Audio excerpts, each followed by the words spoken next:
think this is kind of a double-edged sword because I think there is a lot of pressure that goes into doing well academically. So if you do well, then people praise you for it and you feel good about it, and that's great.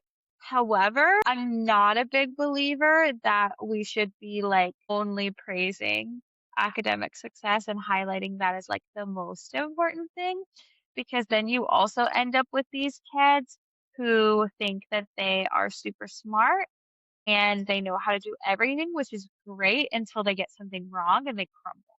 Hmm. So I feel like this is what really ties into that whole child model as well, is making sure that we are praising academic success as much as we are praising creative success, language success, um, you know, gym success, whatever they're into, whatever great train setup they built or Lego set or they jumped something on their bicycle, whatever it is, like making sure that we're giving praise in all elements because if we start to value purely academic success, then we're setting them up for this like big moment of defeat when they reach a natural roadblock, which they will inevitably do.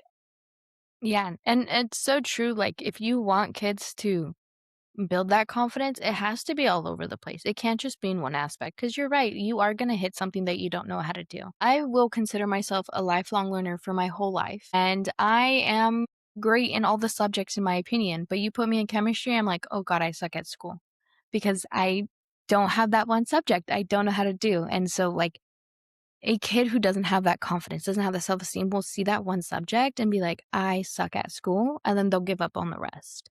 But Mhm. being able to realize, like, "Oh, no, like, I'm good at this, I'm good at that."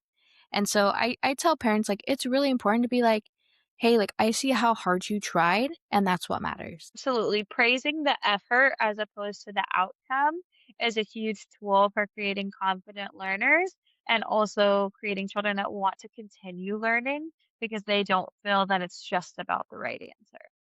Exactly, and then they're feeling capable and they feel supported early, so they're more likely to try that challenging work. They're more likely to be like, "That looks hard, but I'm gonna try it anyways." I liked, like, telling people, like, a child who, like, might be struggling, like, in 1st grade, so, like, they're 1st grade, they're having a really hard time with reading, like, "Oh my gosh, I'm so bad at school," but if you're like, "Okay, reading's hard, but look what you did with math. Look what we did outside, like, you just did a nice cartwheel. I can't do a cartwheel, but you could do a cartwheel," like, and just, like, reminding them, like, it's okay to struggle.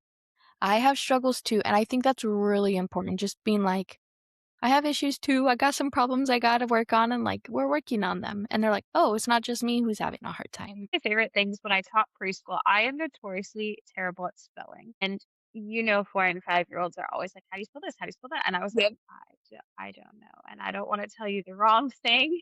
And then you take it home to your parents and they're like, that's wrong. And you're going to be like, well, Miss Sarah said you spell it. So I started asking my Apple Watch how to spell things in the classroom because I wanted to demonstrate to my class, like, hey, I also don't know how to spell everything. And like, that's okay until my kids figured out that they could come up and push the side button on my Apple Watch and be like, Siri, how do you spell?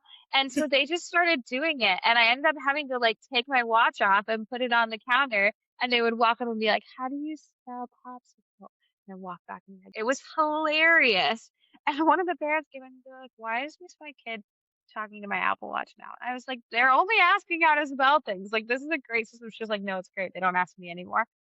So I that was one of my favorite moments as a preschool teacher. Yeah, and it's innovative. You're teaching kids how to get help when they don't have the answer. And that's such an important skill because a lot of kids are like, "Oh, I don't know it. I'm gonna act out," and then a behavior arises. Or you just taught these kids something innovative and it's supportive of what they need at that time.